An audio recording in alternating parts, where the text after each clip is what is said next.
During the height of the Cold War, the world was divided into two superpowers, each clashing in a struggle for dominance.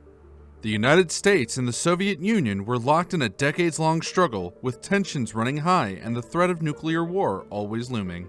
But amidst the chaos and uncertainty of the time, something truly unbelievable happened. The CIA managed to steal a Soviet submarine away from the Russians, right under their noses. It sounds like something straight out of a James Bond movie, but it's absolutely true. The US Navy, with the help of a top-secret mission called Project Azorian, pulled off one of the most daring heists in history.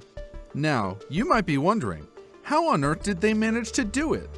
And what did they discover on board the sub that was so scary it gave even the seasoned spies at the CIA a case of the jitters?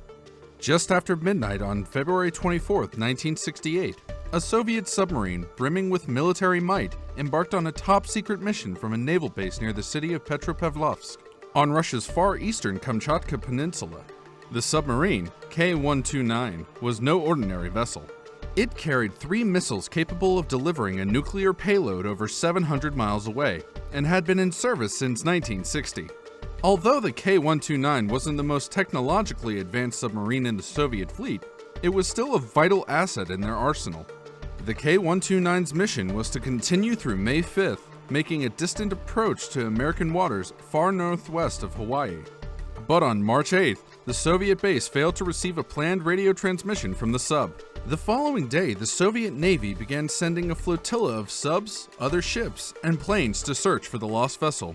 But with as much as 1 million square miles of ocean to search, they were unable to even locate a wreck. Months later, the families of the crew were informed that they were presumed dead.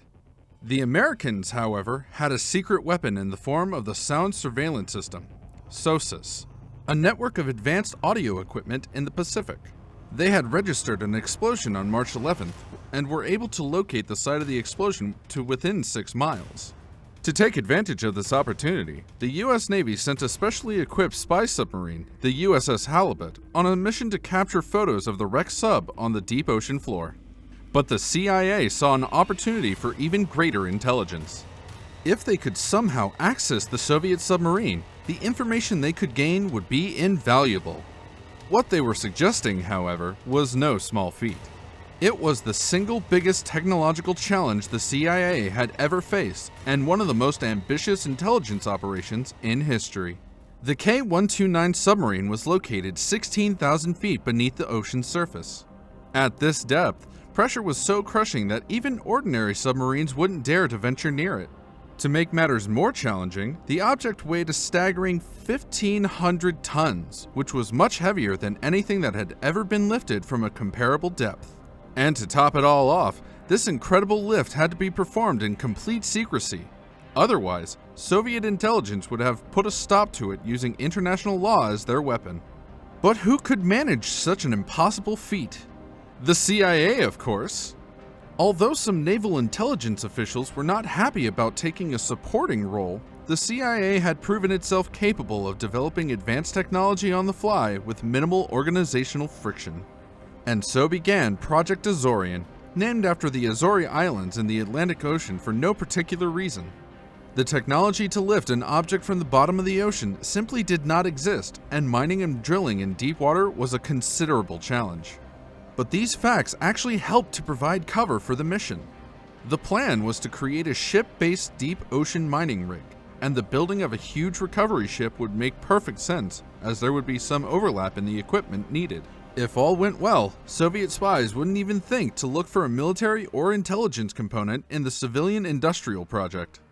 In 1970, Global Marine was the leader in the development and operation of deep-sea mining equipment, having successfully tested complex manipulation of seafloor drilling equipment with their ship, the Glomar Challenger. However, the funding for this ambitious project presented 2 challenges. First, the project had to get the green light from the highest levels, and second, there had to be some explanation for the funding of the extensive development. To this end, billionaire Howard Hughes lent his name as the mining operations investor of record, forming a shell corporation called SUMA to hide the money for Project Azorian. Hughes had assisted with intelligence gathering in the past, and his inaccessibility made him an unlikely security risk. But how exactly would they perform this massive lift? The CIA team rejected exotic ideas and opted for a series of steel pipes called a string. They would lower a remote-operated capture vehicle with a claw to the ocean floor, which would have a detachable complement of legs to allow leverage for the tremendous lift without sinking into the seafloor. The Glomar Explorer, the ship that would perform the lift, had a hidden moon pool in its hull that could accommodate the massive submarine. Pulling the wreck to the surface required the vehicle to remain virtually stationary, so the Explorer was outfitted with a complex gimbal system that allowed continual adjustment in the effective center of mass for the huge ship. Are you as hooked on this story as the CIA was on Project Azorian? If so, don't forget to hit that like button and subscribe for more thrilling videos. However, there was one more major obstacle: the nuclear weapons. The entire wreck had to be treated as contaminated, as the material within the warheads would have leaked into everything. Once the Glomar Explorer was stationed approximately 1,500 miles west of Hawaii, the team of explorers encountered a series of setbacks while attempting to recover a sunken Soviet submarine, the K-129. With experimental equipment that took longer than planned to get operational, the recovery team had a daunting task ahead of them. Although the Americans managed to keep their intelligence out of the hands of foreign agents, the Soviets took notice of their presence and sent a surveillance mission to investigate. The Soviets bought the cover story of an experimental mining expedition when they exchanged messages with the Explorer crew in Russian. When the ship was finally ready, the crew of the Explorer began the complex process of lowering the recovery vehicle Clementine nearly 3 miles to the sunken submarine, one steel pipe section at a time. Remote steering of the robotic vessel took great skill and cool nerves. The recovery team had to detach the legs once the sub was safely suspended in the water and continued pulling the submarine up using the string. Despite their best efforts, disaster struck when 2 of Clementine's claws broke, and most of the K-129 fell back to the sea floor. In the end, only a small portion of the submarine was recovered, and even that was laced with nuclear waste. The Glomar Explorer never made a return trip, and it wasn't long before journalists in the US started piecing together the real story behind Project Jennifer. The American public may not have cared about the funding of CIA Black Ops, but the whole affair was shrouded in secrecy. To make matters worse, the Glomar Explorer's crew also discovered the remains of 6 Soviet sailors who had been lost with the K-129. The sailors were given a burial at sea with both the Soviet naval flag and the American flag on display, a poignant reminder of the human cost of the Cold War. This mission cost $350 million and was planned for longer than early space missions. Due to the requirements of détente with the Soviet Union, the program had to be kept secret, and the CIA developed its Glomar response to avoid acknowledging it.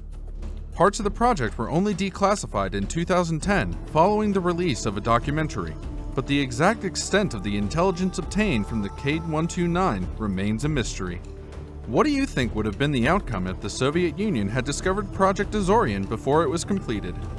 Would it have led to an escalation of the Cold War, or would it have resulted in a different outcome altogether? Share your thoughts in the comments below. See you guys in the next one. Thanks for watching.